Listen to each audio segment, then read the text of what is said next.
Quality Vehicles, Mullen Motors. I'm softball player Jordy Ball, and I'm proud of my Nebraska roots, and I'm proud to be back home. And at Midwest Bank, they're proud to be your local community bank. They believe in family first, taking initiative, showing integrity, and rolling up their sleeves to support their local communities. They treat everyone like family, no matter where you're from. Whether you walk into a branch in York, Lincoln, Norfolk, or Pierce, you know you're going to be welcomed with a smile. Your community, your bank, Midwest Bank. Looking for a place to relax and unwind after a busy day? Cigars Lounge at 8th and Q in the Haymarket is the perfect place to enjoy good company, a cocktail, and of course a cigar. Visit Cigars Lounge on Tuesdays for Top Shelf Tuesday and enjoy 50% off select spirits. Cigars Lounge offers Perdomo, San Cristobal, Rock Patel, and more of the top stogie brands that you know and love. But that's not all. If you mention this ad between noon and 5 p.m., you'll receive 15% off your entire tab just by mentioning the ticket. Check out Cigars Lounge today at 8th and Q in the Haymarket. All right, Rico, let's do the final checklist before we head out. We have a lot of people coming to the tailgate today. I'm ready. Burgers? Check. Chips? Check. Icy cold beer? Check. Except this one. I'm forgetting something. Wait a second. Where's the Führer's cheese spread? I can't stop eating it. Rico, relax. I always pack extra. It's the biggest hit of the tailgate. For the best appetizer, party dip, and tailgate snack, load up on Führer's cheese spread today in most local grocery stores. Riddle's Jewelry is excited to be celebrating 65 years. 65 years of so many incredible memories celebrating with each of your special moments. In celebration of the 65th Riddle's Jewelry anniversary, we will be offering up to 40% off all engagement rings and all diamond fashion jewelry. The excitement doesn't stop there. Riddle's Jewelry is also offering 18 months, 0% interest and $0 down financing on all qualifying purchases. Riddle's Jewelry has always been known for incredible customer service, one of the largest selections of engagement rings, and don't forget about the on-site jeweler. Come celebrate with us at Riddle's Jewelry, your one-stop diamond shop with exclusive Levian jewelry, Pandora Charm jewelry, and more. All at Riddle's inside Gateway Mall.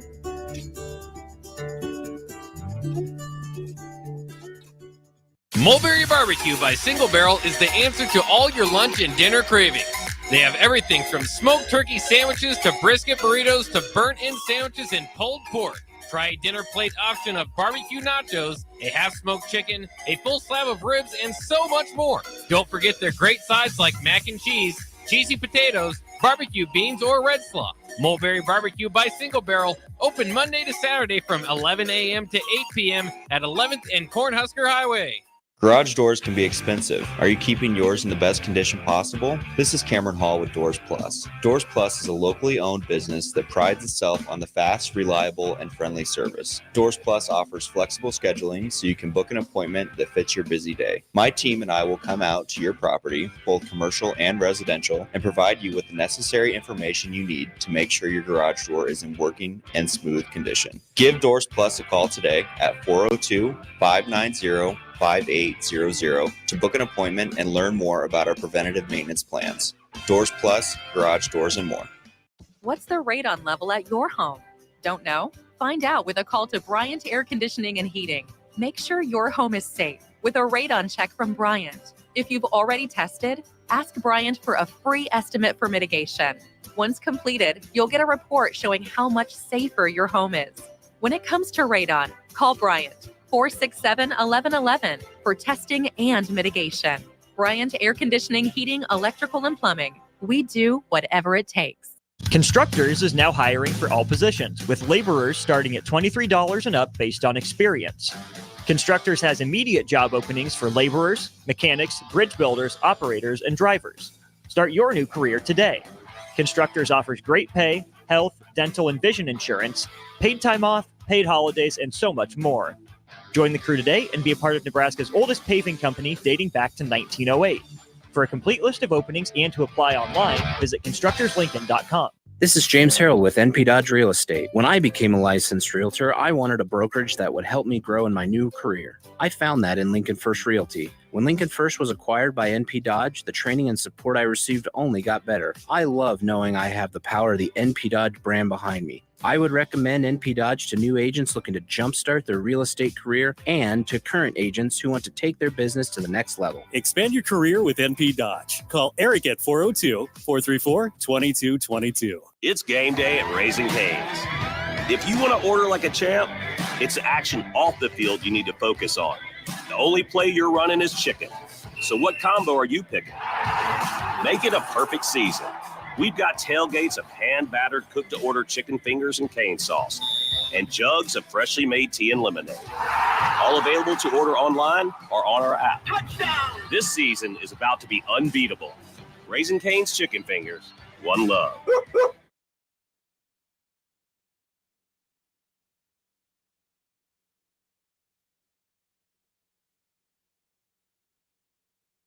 Coming at you live from the heart of Lincoln, America.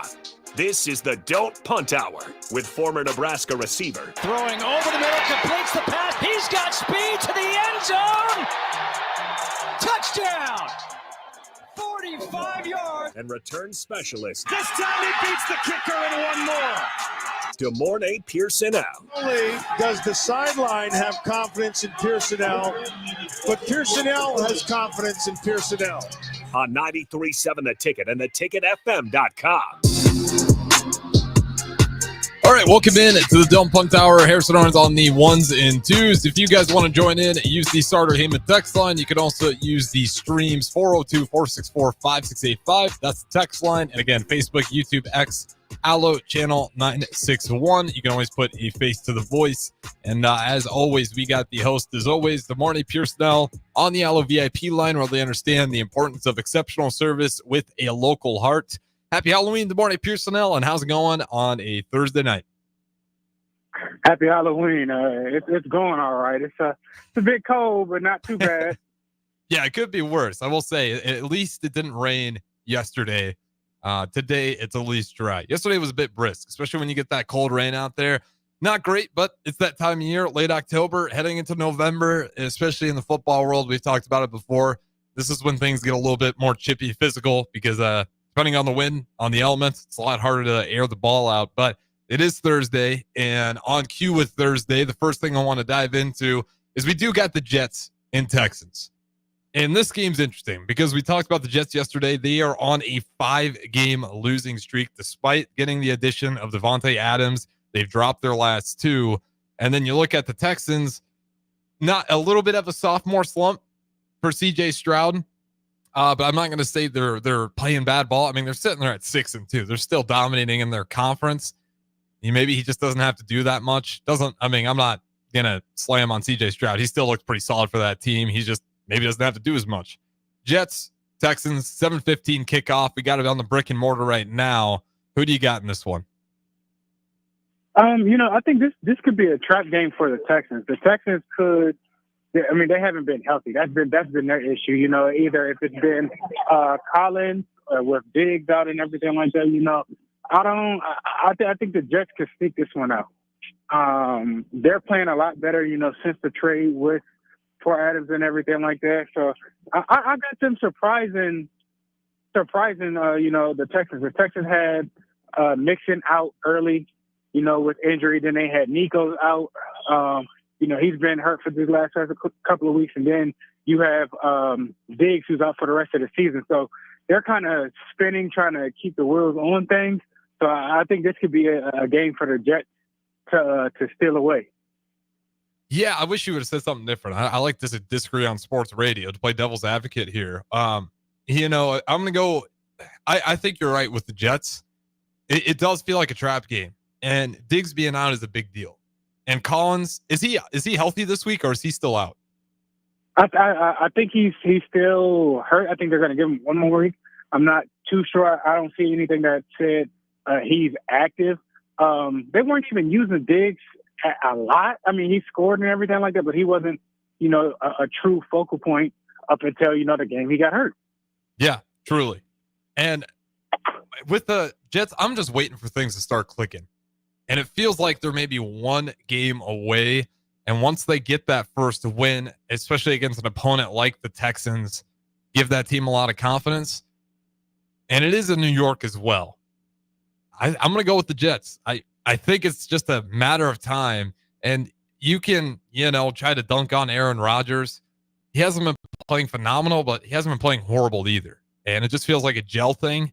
They're starting to get a little bit. I know they lost 5, but when you get a team backed in a corner like that, you're going to just start seeing players go all out. I don't think the locker room's completely lost. You're going to hear from the fan base, a little bit sad about the whole Wilson situation. But I think the Jets are going to start winning some games here, and people are going to forget about it. It'll be a good start. Give me the Jets, but it's going to be a close one. I'm not going to be surprised if the Texans go ahead and win it. But I think if they do, it's not going to be by a big margin. Maybe by a field goal or 1 touchdown. But I'm going to go with the Jets as well, and the upset to finally get off that long losing streak. All right. That's it for NFL. We've talked plenty of NFL on Wednesday. If you want to go back and watch that one, feel free to do so on YouTube. Let's talk UCLA, Nebraska. When you look at UCLA, they're an interesting team because they're certainly getting better as the season's gone on. In particular, their quarterback has been a turnover machine for him earlier in the year in Ethan Garbers. But you look at him as of late against Minnesota and then against Rutgers, he's been playing a hell of a lot better. And this game all comes down to, can you get him back into those interceptions? Especially a team that struggles to run the ball the way UCLA does. They're sitting there at the bottom at 134. The next team above them runs it about 150 yards better at 133. If you do the math, count one down. I like this game in a kind of a blowout fashion for Nebraska if they can start out hot. I mean, that's that first key to me is we've seen it with 2 weeks in a row with the kickoff where, you're catching it at the 1. You're not fair catching it. You're muffing it. This is a game where if Nebraska starts off fast, I think they can do some damage here. But tell me about UCLA. They've been picking up momentum. How legit are they? I wouldn't say legit. They have some concerns. I don't think they're the same team that started out at the beginning of the season that they are now. I think they're a little bit more consistent. It's something that you have to be cautious about to handle business. As long as the offense doesn't spiral out or slow down, I feel pretty confident. I'm not worried about too much of anything on defense. I think our defenses, our DBs, our secondary, our linebackers, our D-line have seen better competition. And I'm not, throwing them under the bus or anything like that. But we've seen better competition. So I don't think anything that they pose would be anything over the top or something crazy that we haven't seen. Do they have talent? Yes, of course they do. I know they got a D lineman that's pretty good. Mm-hmm. We got to make sure, we handle him and everything like that up front. For the defense, they got our secondary has to kind of capitalize and make sure you don't give up, many big plays because they do things that they're a threat through air, not by on ground. So if we kind of shut things down or whatnot, their quarterback, he likes to scramble, he likes to run a lot and everything like that. So, keeping him contained, allow the defense to not miss tackles and everything like that, I think that would be, what's big for us. As long as we handle our business and everything like that, I really don't see them, going over maybe 14 points and that's, being gracious, honestly. So I'm not too concerned, that their offensive line has given up a lot of sacks. That's something that you have to take accountable for, the D-line and, our D-line. How many times have we seen them getting holding calls and jerseys ripped over the season? So, again, a Pac-12 team getting introduced to, the Big Ten and understanding that type of style of play, I'm just not so sure that they're, ready this year for something quite like that. Yeah, let's give the full rundown of UCLA. So their last 5 games, the only win they have was their last one versus Rutgers. They lost to Indiana, go figure, 42-13, 18-ranked LSU, 34-17, which again drives me nuts how Indiana's only ranked 13th in the AP poll, but nonetheless, Oregon, they lose to number 8 Oregon, 34-13, and they just barely lose to Minnesota, 21-17, before they finally get a win against Rutgers, 35-32. And when you look at their quarterback, he's the most interesting thing in this entire game. Like, if UCLA is going to win, he's going to have a phenomenal day. And if he looks anything like he did at the beginning of the season, this is probably the Huskers in a blowout, depending if that offense can just be, I'll be honest, just average. So in 2023, this is interesting. He was 11 touchdowns for 3 interceptions, but this year, and he still threw for over 1,000 yards. This year, he's thrown for 1,484 yards, but 8 touchdowns and 9 interceptions. And all of those interceptions really come from these last 4 games. 1 against Indiana, 1 against LSU, 2 against Oregon, 3 against Minnesota. And then Rutgers, he finally cleans it up. 4 touchdowns, no interceptions, but he does take 3 sacks in that game, as you mentioned. He's taken at least a couple to 3 to sometimes even 5 sacks throughout these games. So that bodes well for Nebraska. But if he has any of those games similar to what he's had in these last 4, where he just keeps coughing the ball up to the other team, this is a big game for Nebraska's defense. You got a one-dimensional team. They're just getting over about 2 yards a carry. They're going to want to air the ball out. And rushing yards, like you said, a lot of that's probably going to come from the quarterback, not from the running back. Do you expect this Nebraska defense to come away with some turnovers, or do you think Garbers is finally starting to gel with this team after that big Rutgers win? And I say big because it was for them. They needed it desperately. I could hope for at least 3 turnovers and hopefully a score. This is the type of game that you can look back and see, Nebraska come a long way, or see how they're doing things differently. Teams like this, you're supposed to punish. Teams like this, you're supposed to abuse. So creating havoc, which we've been doing that often and a lot.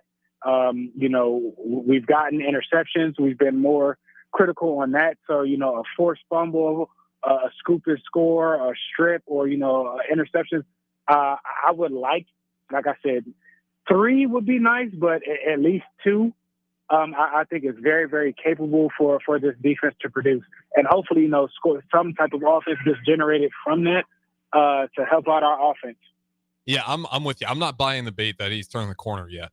I still think he's got some issues. Yes, that 2023 season was a lot better for him, but this season and with the wide receivers he has out there, they're not bad, but he's having a lot of accuracy issues, and part of that isn't entirely his fault. It's that offensive line.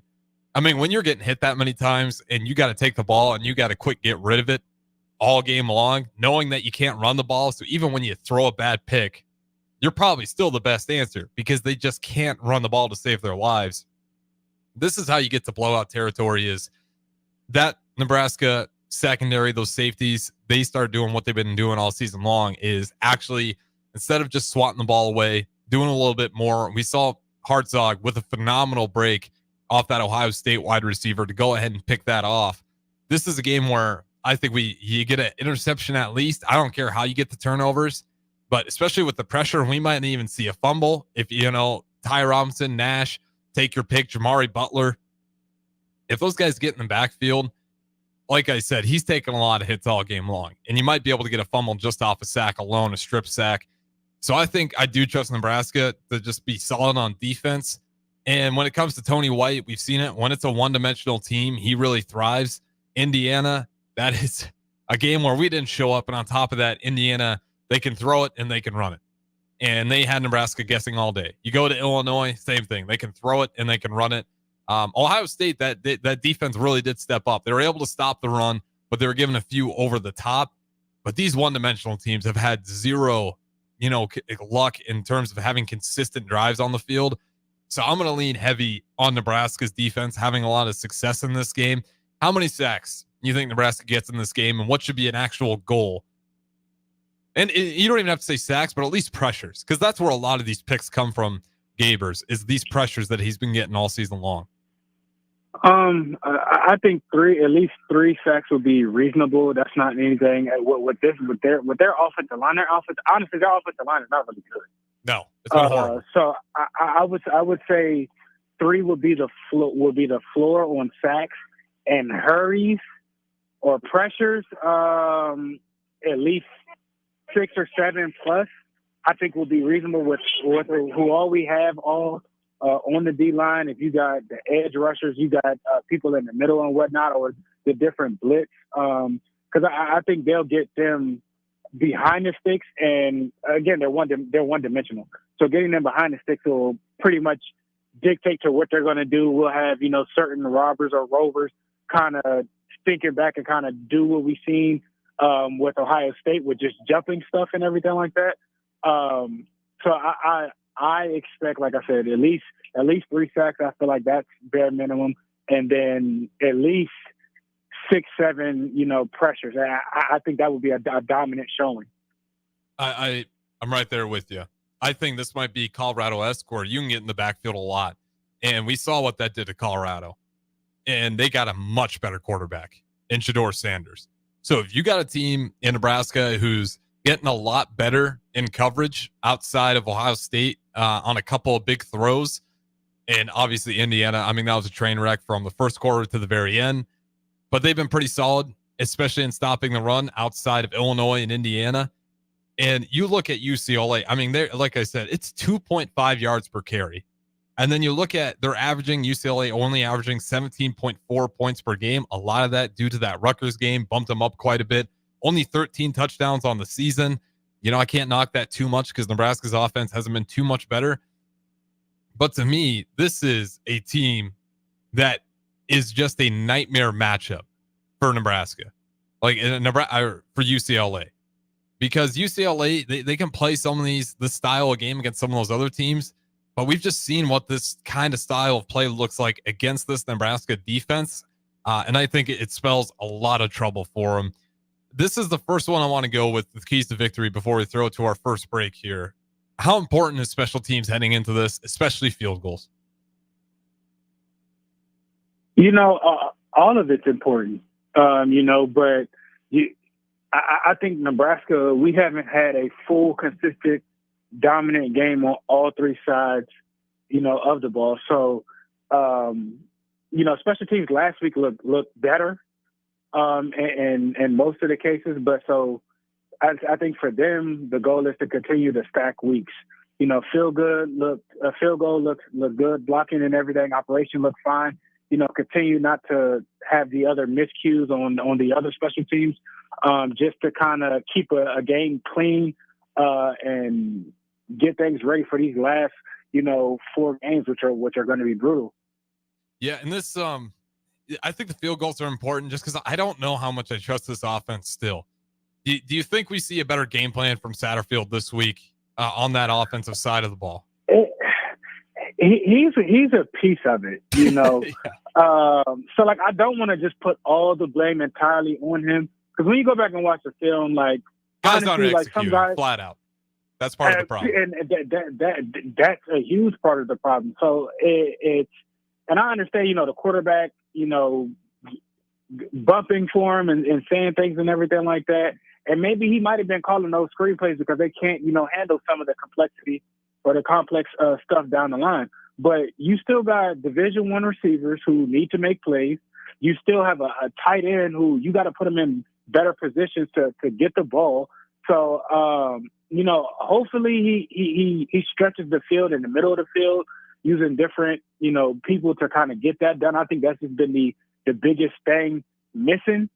So hopefully it's a better game call. It's cleaner. People don't miss, their blocking assignments from the receivers on in and everything like that. Everybody has a job to do, and not everybody's been doing their job clean enough. And, we've had a quarterback who hasn't been the issue to kind of settle that and been kind of the equalizer. Well, you can't just continue to put it on him to get the job done and whatnot. So with them moving the ball, they got to start scoring. We've only really seen for a majority of the game of us scoring consistently in either the first half or the second half. It happened last game. So hopefully we can put a full game together, scoring efficient when we get in the red zone, every time score, and not just 3 points, score a touchdown. I think that would be great for later on in the next 3 games going forward. Yeah, and that's where Satterfield gets a lot of slack. Dylan Rail defended him. That's no surprise there. You're not going to see very rarely you're going to see your quarterback throw the OC under the bus. We did see DJ Moore do that today a little bit, but when you're looking at You're welcome. You're welcome. Hey, I'm with DJ Moore on that one. Shane Waldron for the Bears has not dialed things up the way you'd want. And that's not me just saying that. Talking to some of the guys who know football and actually played football and coached football, they think a lot of the same thoughts. But we're not here to talk about the Bears. When you have guys like Banks and Ayor, these big body wide receivers, you're telling me they can't block? That's what pisses me off about it. And Satterfield gets a lot of heat. Garrett McGuire kind of escapes by in a lot of these conversations. If you're him, you got to get those guys to figure it out.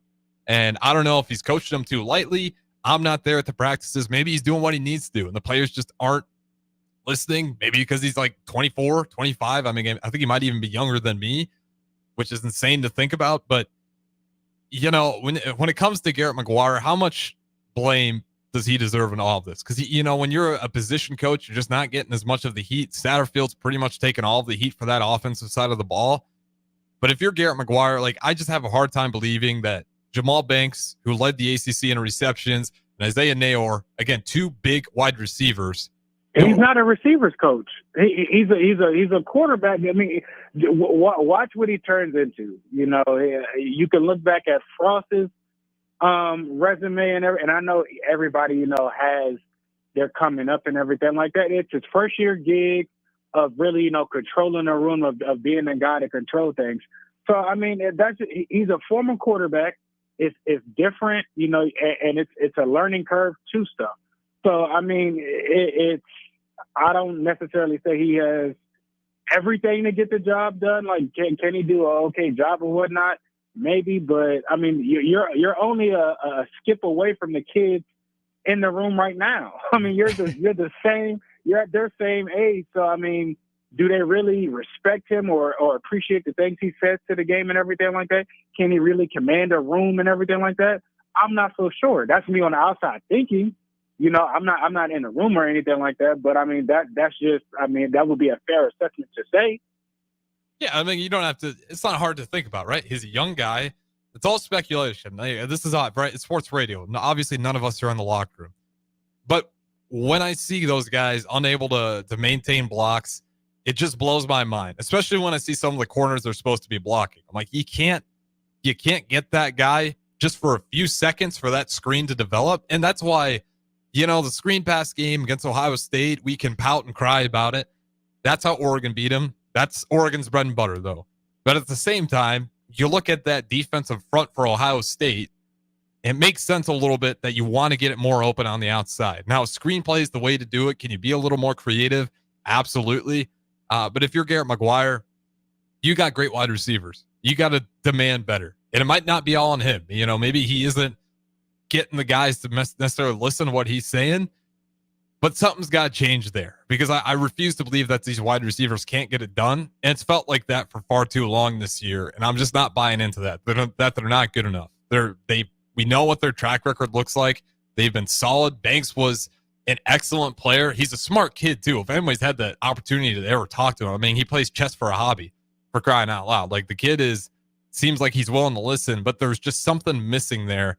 And especially you kind of saw it in that last play for Ohio State, just communication and some of those overthrown balls. That was more holding, in my opinion, that wasn't being called, except for that pick route. I mean, that was pretty wide open. That's one where Dylan Raiola's just got to deliver.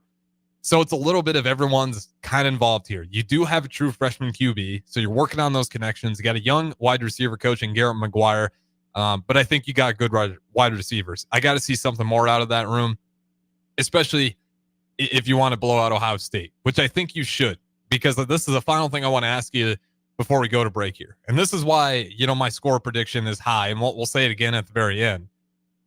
Are you buying into this team has a championship mindset? That was kind of the silver lining after Ohio State, was that these guys finally get it. Like the whatever you want to call it, the seed has finally sprouted. The culture is finally here and it's starting to develop. Are you buying into it? Are we going to stop playing down to our competition? Not so much, because I mean, just the week before, you all thought it was a cakewalk because they thought the team that they were playing didn't play anybody. So I would have to see the type of effort that they played at Ohio State consistently, or the rest of this season, to say, oh, things are changing. Now, is it better than it has been in the past? Absolutely. But do I still think there are improvements and a little bit further we got to go to I actually believe it, yes. I can't fault you there. I'm choosing to believe it. Maybe that's a little too hopeful, but that's been the bane of this Nebraska team is loafs. Whether it's a half of football, whether it's an entire game versus Indiana, whether it's the last few minutes versus Ohio State, we got to stop going back to loafing out some quarters to entire games. Like, if that championship mindset is true, this should be a blowout. They can't block. They can't protect their quarterback. They can't run it. The only thing they can do is air the ball out and run with their quarterback on the tape that we've seen. And this defense is going to be problematic matchup-wise unless UCLA gets really creative, which, I'm expecting it. I'd imagine Deshaun Foster realizes that this defense fits really well versus what they're going to want to do. But if this is true, this should not be a close game. I understand that UCLA has been getting better as the season's gone on, but Nebraska should be on that same track. And if that quote, and then if that is a real thing that's going on in that locker room when they're finally getting it, they should take care of these guys handedly, especially being at home. You can't drop games at home anymore, especially at this part of the season. It's been brutal to watch this Husker team with a chance to go bowling, with the home crowd behind them, frothing at the mouth to finally get that monkey off their back just to play down to their competition. So this is a game for me. I'm choosing to buy into it. Maybe that's hopeful, but by no means is this a game that you should play down to your competition. I think this should be a big win for Nebraska. We'll throw it to break. We'll actually dive into the keys of victory. UCLA versus Nebraska. Lincoln in Lincoln. We host it. Don't go anywhere. Don't Punt Hour.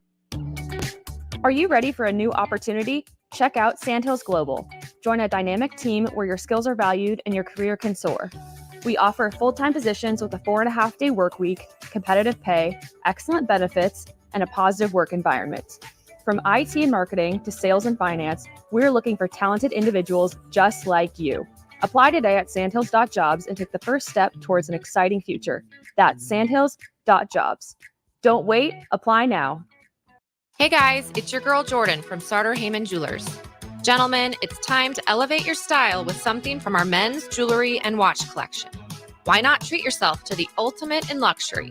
We've got an incredible selection of pre-owned Rolex watches, even those hard-to-find models you've been dreaming of.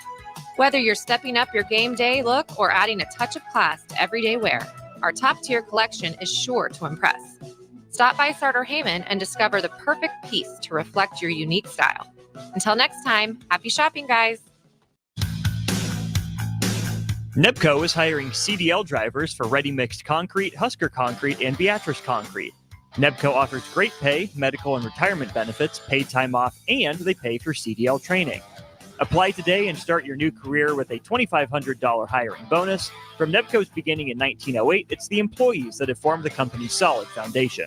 Start your career today. Visit nebcoinc.com. That's NEBCOINC.com. General Fire and Safety has been keeping Lincoln businesses and commercial structures safe for more than 50 years. From a simple fire extinguisher to full fire suppression systems, Lincoln has trusted General Fire and Safety to provide top-of-the-line products, installation, and maintenance. If you're starting a new business in a brand new building, call on General Fire and Safety to help you plan a fire safety system that fits the specific needs of your business, employees, and customers. Call General Fire and Safety today at 402-261-0116. Midwest Bank is proud to be your local community bank right here in Lincoln. This is Travis with Midwest Bank, now with 2 branches conveniently serving Lincoln and 8 other locations across Nebraska. We're here to help you with any of your needs. From opening a checking account to buying a home or financing your business, our staff is here for you. Stop in and you might see Shin Daddy himself. Your community, your bank, Midwest Bank. Learn more at midwest.bank, member FDIC.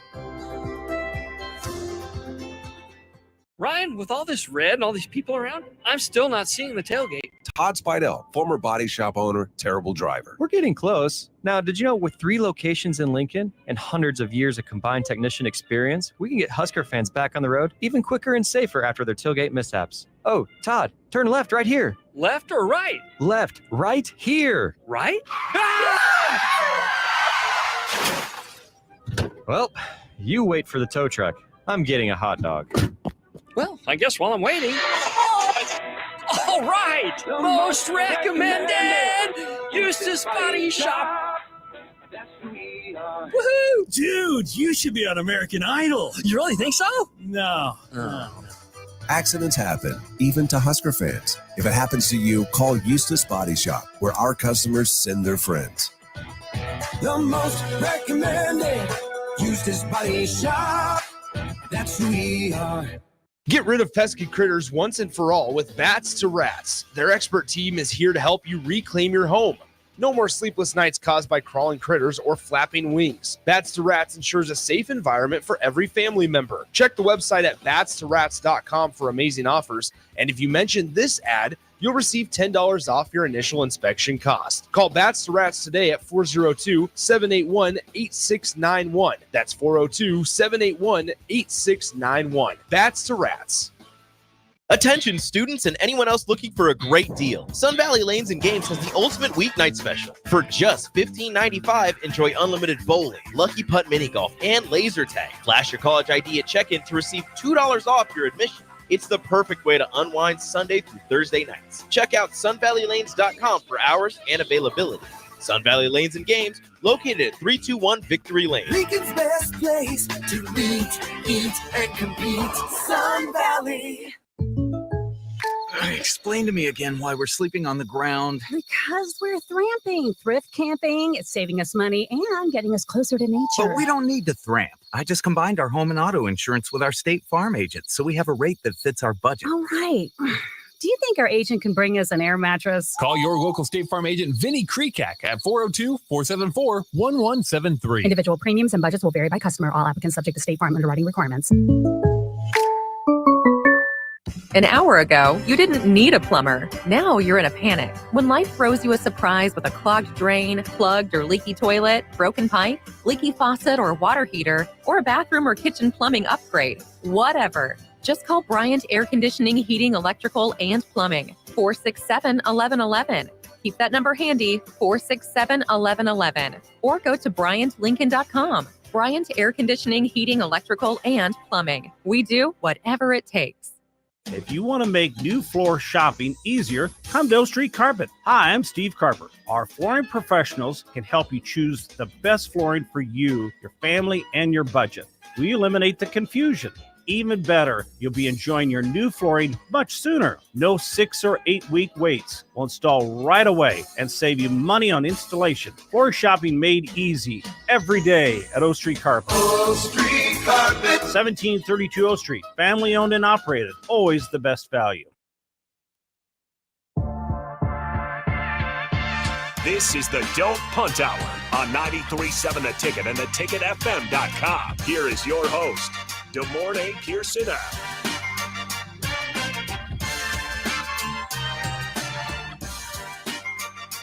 All right, welcome back in at Don't Punt Hour. Harrison Arns on the ones and twos. As always, come take a weeknights. We got the host, Demorne Pierson-El, the former Husker wide receiver, special teams threat on the Allo VIP line. All right, keys to victory, Demorne Pierson-El.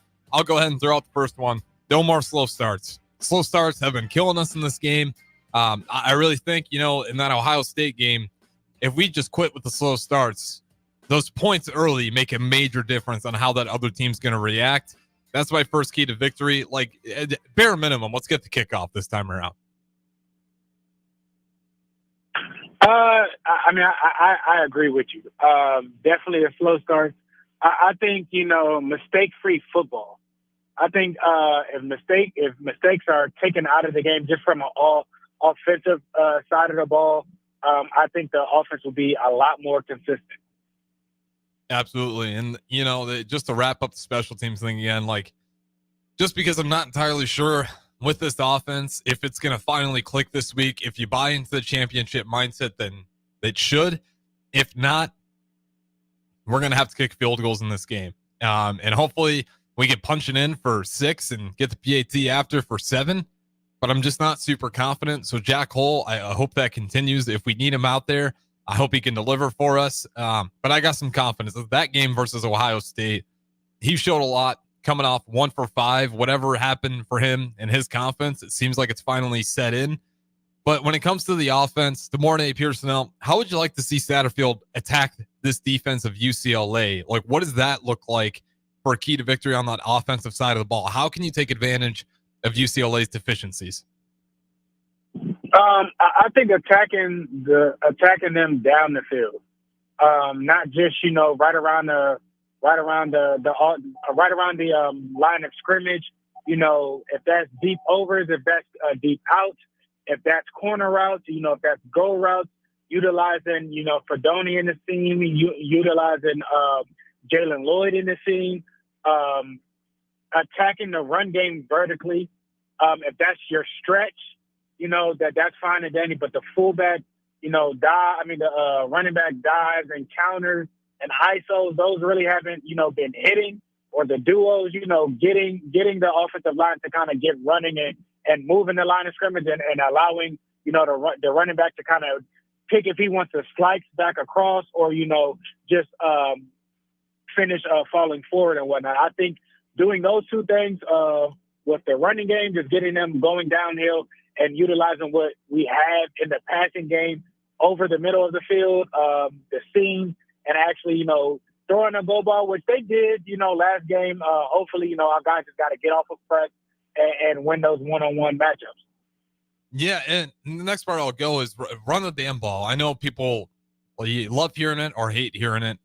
Ohio State, I'll give you the nod, being like, okay, maybe it wasn't in your best interest, but even though I did see some pretty decent runs from that running back room, but you can't tell me that Emmett Johnson, Dante Dowdell, hell, even Ramir Johnson against this UCLA team, you got to run the ball and run it early. Let it pay off in the fourth quarter. And that doesn't mean you're just sticking to it all game long. But once that's established, then that's when things get wide open for Dylan Raiola. And he doesn't have to throw it on an absolute dot. That's how Banks, that's how Nayor, which is part of the problem, start getting open, is we've talked about it. We feel very predictable. Like, if you want to get runs, you can go on the outside, probably away from the side of their best defensive end, but you can dial things up the middle in this game, I think, and see a lot of success, kind of similar to what we saw with Colorado, by using Dowdell early, Emmett Johnson, and just having big runs up the middle for 15-plus yards at a time. That can be demoralizing. And then when you're setting up those play actions, that's when they'll start doing damage and start working. So the screen passes, like, this isn't a game where I don't want to see a lot of it because I don't think there's a need to. I think you can have just as much success by running the ball up the gut, and occasionally you can get those jet sweeps on the outside. We've seen us have a lot of success with Ja'Cory Barney, but this is a game where I see no reason why you can't have one of your backs, Dowdell or Emmett Johnson. And if you want to throw Amir in there, go ahead. They're all good backs, but you should be able to run the ball, not necessarily at will, but if you do it the right way in the fourth quarter, you will be running it at will. And you'll be able to set up that play action and just take a lot of pressure off Dylan Raiola, and also allow those wide receivers to just get a step on those DBs. When they got a read on that play action, try to figure out where that's going, they're good enough to get open. Dylan Raiola's got the arm angles. He's got enough power on it. He should be able to hit those guys in stride and finally break one loose. And when it comes to the deep balls, that's where, if we're going to nitpick, Dylan Raiola's got to deliver. We've seen a few of those throughout the year, where when we finally got that set up, he's got to hit those, and that's how you really pull away, and it becomes demoralizing for that other team when you catch them sucking in, whether it's those safeties, corners coming downhill, and even some of those pick plays that have had a lot of success for Nebraska this year. Running the ball, Demorne Pierson-El, what's a good number? I don't even care what the back is anymore at this point in the season. I just want to see us do it. I do. Stop. Pick one back is what I mean. Like, just pick one is what I mean. Either Emmett, I would prefer Emmett. Dowdell bounced back. He had a good game, this last game, but either or. I think Emmett just brings a better sense of falling forward and just keeping the offense on track at times in the run game. But, I would have liked to see him at least run the ball 20, 25-plus times. Like, I don't think we've had a back that I think that has really gotten over that many carries in one game. You got a running back by committee. Everybody gets 12, 15, 18 or whatever. Like, you've been doing that all season long, and it has some success with it. This one, I would want them to be, dominant and impose your will. If that's with two guys, then stick with two guys. Stop changing up halfway in the drive. I think that's been a drive, a momentum killer And we've been doing it all season long, and it's only gotten us, a half of production.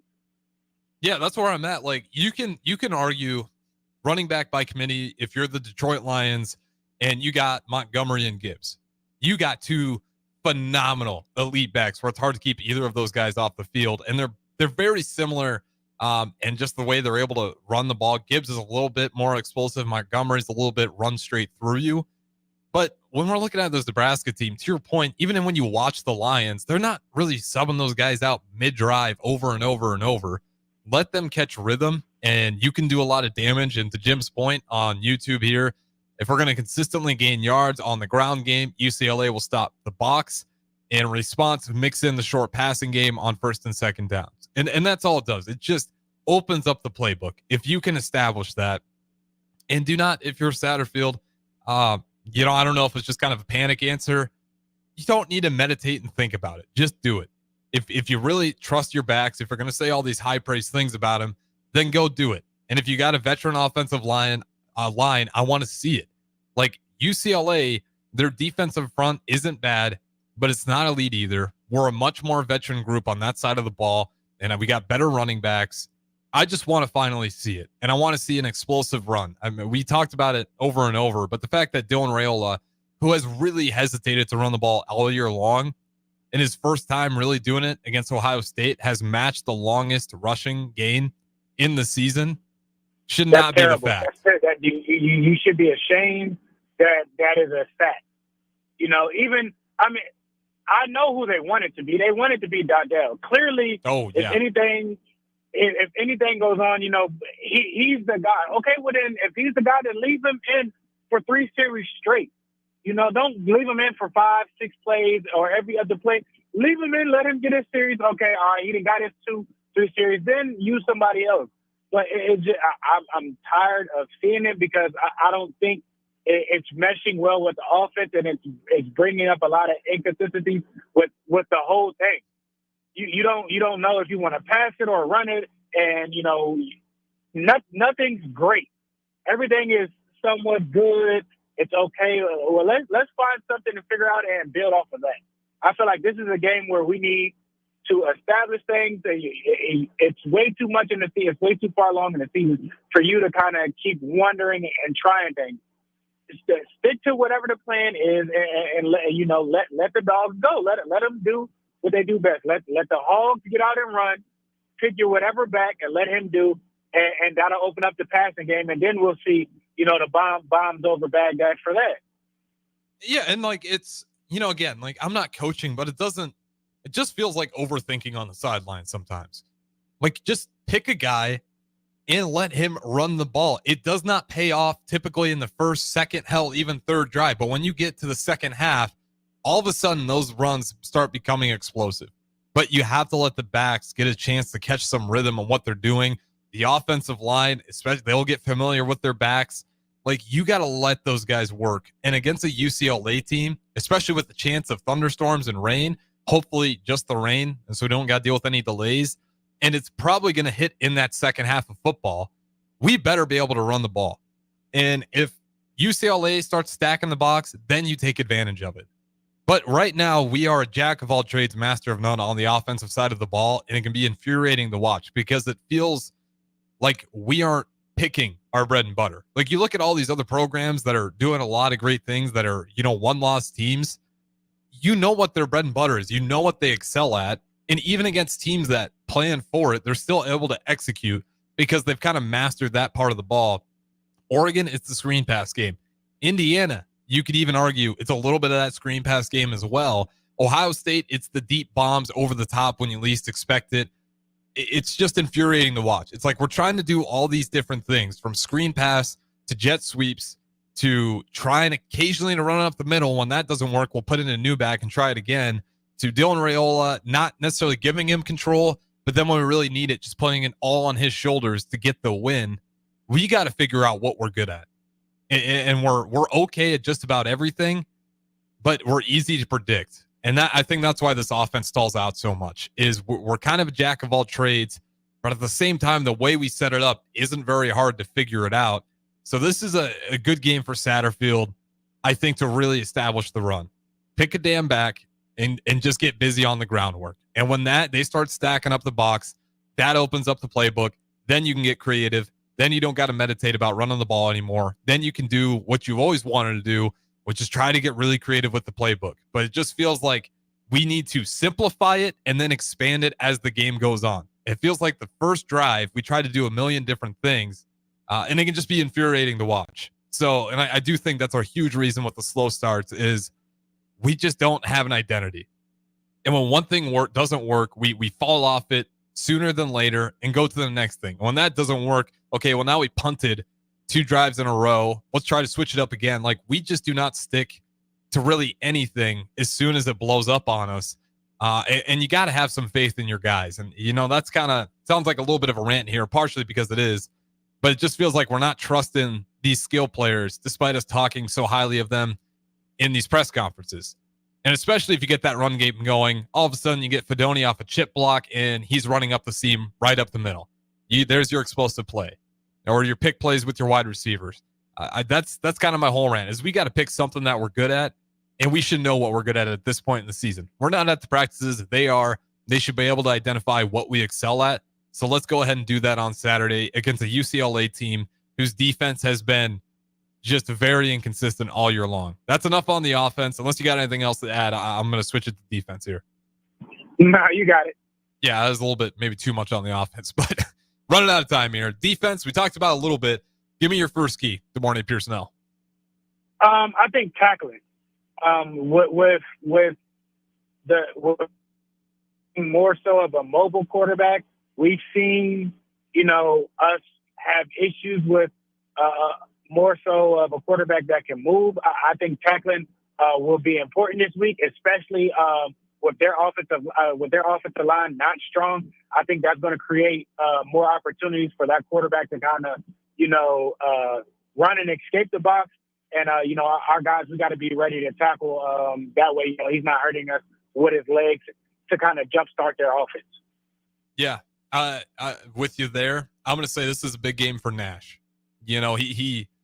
Indiana was really disappointing. Like, he didn't register a single tackle, which is nearly impossible to do at that position. And then Ohio State, he kind of got back to it. This is a dream game for you. I mean, you can create havoc like nobody else. They can't run the ball, so you're going to have a lot of times knowing that quarterback's going to be dropping back, ready to throw it.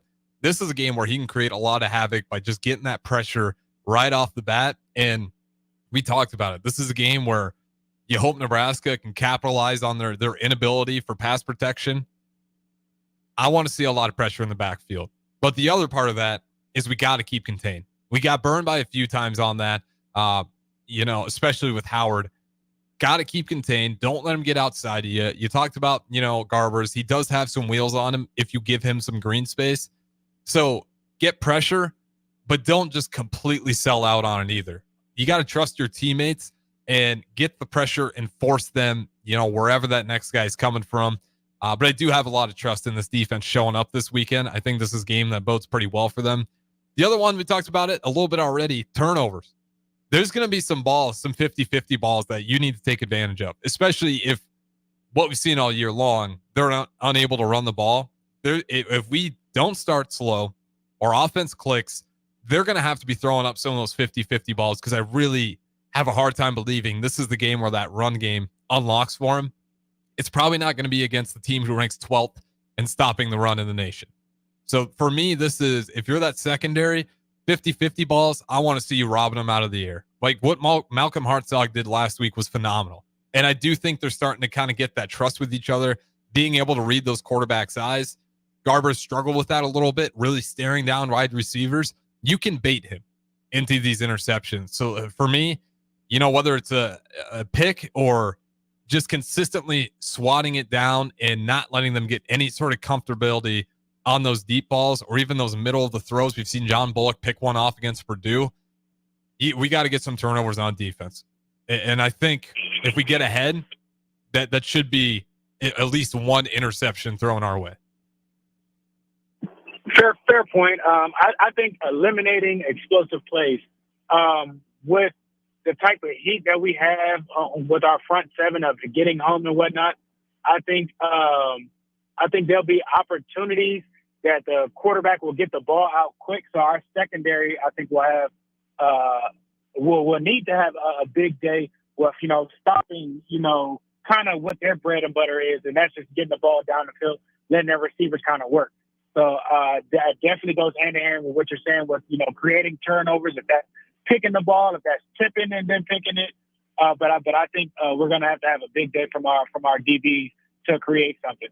Yep, and we'll see too with Tommy Hill and the injury report as we get closer to Saturday what that all shapes out with. But we have seen this with Tony White.